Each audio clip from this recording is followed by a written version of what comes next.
پاکستان هېواد د تیر کال نومبر میاشتې له پیل راهیسې له دغه هېواد څخه د افغان کډوالو د بیرته ستنېدو بهیر پیل کړی چې تر دې مهاله زرګونه کورنۍ بیرته افغانستان ته ستنې شوي دي.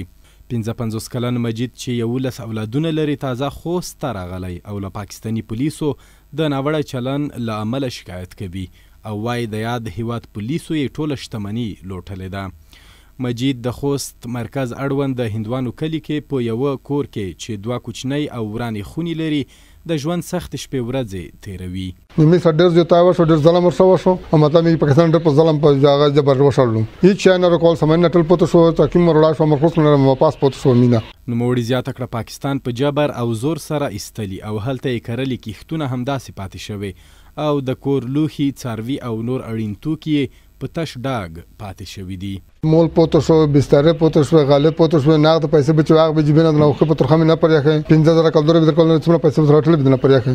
خالد د مجید مشر زوی دی او له افغان حکومت او خلکو غوښتنه کوي چې له دوی سره ډیر ظلم شوی او د سرپناه ترڅنګ د ژوند اړینې اسانتیاوې نه لري. خالد زیاتوي هر څه د خوب په څیر ورته ښکاري او د پاکستاني پولیسو له لوري ډیر ظلم ورسره شوی، مال او شتمني یې لوټ شوې ده.